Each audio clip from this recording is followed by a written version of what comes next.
Pole kwa kupoteza pambano. Na pambano ilikuwaje kwa upande wako? Mimi namshukuru Mwenyezi Mungu, pambano halikuwa gumu kwangu. Mpinzani mimi naamini tumecheza mchezo mzuri. Majaji wameona, kaonyesha kitu. Japo nimefeli kidogo sana. Lakini naamini siku nyingine nitaonyesha mchezo mzuri. Naam, ulianza kwa kusuasua, tunaweza kusema hivyo, ama ulianza ukiwa kwenye slow, lakini baadaye kadri round ambazo zilipokuwa zinaendelea ulikuwa unaonekana unachangamka na kumpa wakati mgumu. Ile ilikuwa inatokana na nini? Ulikuwa unamsikilizia ama ulikuwa unafanyaje mpaka ukaamua kucheza vile? Kitu cha kwanza mabondia wote wanajua mchezo wa ngumi ulivyo. Mchezo wa ngumi unaingia raundi ya kwanza lazima uwe normal, kwanza unaangalia mpinzani yupo vipi, kisha raundi ya pili wengine wanachangamka mpaka raundi ya 5 ya 6. Ni kawaida ya mabondia, iko hivyo. Na mpinzani wako alikuwa kwenye engo gani kwamba alikuwa ni bora? Mimi nimeona ubora wake, kacheza mchezo vizuri. Mimi nakubaliana na matokeo yalivyotoka. Upo tayari kwa marudiano? Mimi niko tayari muda wote. Muda wote? Sio yeye tu, yani kwa mabondia wa kike wote ambao uzito wangu sio uzito wangu, mimi niko tayari muda wote. Mimi kwa mara ya kwanza naona bondia wa kike kutoka Dodoma, na tutarajie huu mwanzo ulioanza nao kwa hivi sasa, tutarajie mechi za hapa na pale ama za mfululizo, hasa hizi kubwa kutokea Dodoma pia? Kwanza mimi sio mechi yangu hii ya kwanza, yani mechi yangu ya kwanza kwa kubwa, lakini mimi ni bondia mzuri na fight, mtaniona zaidi na zaidi kwa sababu na kitu nataonyesha kitu, akinipa nafasi mimi naonyesha kitu. Naambia nini sasa kwa kumalizia mashabiki zako hasa kutokea Dodoma walikuwa wanakutizama?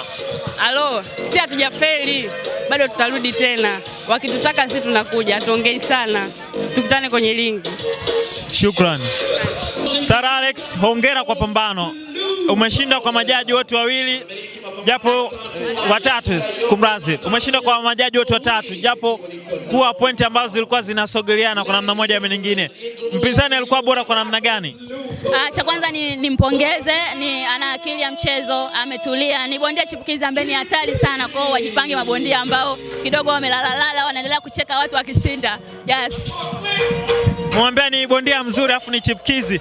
Kwa hiyo unawatahadharisha wale wakongwe kuwa wana kisanga kingine ukiacha na wewe. Yaani baada ya mimi kuna Sara mwingine amezaliwa, Zoo Wizard anakuja kwa kasi sana, nimpongeze sana. Ile kipindi unaanza alikuwa anaonekana yuko chini sana. Kati pambano lilivyokuwa linaendelea alikuwa anaonekana anapanda kwenye mapambano. Ile ilikuwa inakuchukuliaje kama bondia? Nahisi aligundua akienda speed ambaye naenda mimi itamletea shida, kwa akaamua kubadilisha mchezo. Yes. Kwa hiyo alikuwa analinda tanki lake. Yes, alikuwa analinda kila kitu. Alikuwa analinda kila kitu. KO, tanki lake, everything. Yes. Ubora ulikuwa kwa upande gani ambako ulikuwa unaona nikipeleka mashambulizi huwa unapata ugumu? Alikuwa upande gani ni bora? Nadhani ni Sode bora, ni Zoo anaitwa. Ni mvumilivu kwenye punch, ni mvumilivu, anavumilia punch. Yes. Amesema yupo radhi kwa marudiano, yupo radhi kucheza na mabondia yoyote hasa kwenye uzito wenu. Unasemaje? Mimi nipo, momote nimo, yani momote mimi nimo. Kutoka kilo 55 mpaka 57 sio mchezo. Kwa hata hivyo mnipongeze sana. Kilo sio yangu lakini nimeifanyia vizuri. Unawaambia nini sasa mashabiki zako hasa kutokea Arusha kwa kumalizia? Cha kwanza nimpongeze Meja Semunyu kwa kuendelea kuwapa nafasi wanawake. Kiukweli anatupambania sana. Meja Semunyu, Mungu akuweke sana. Endelea kutoa dabi nyingine, wape nafasi chipukizi wengine na wengine.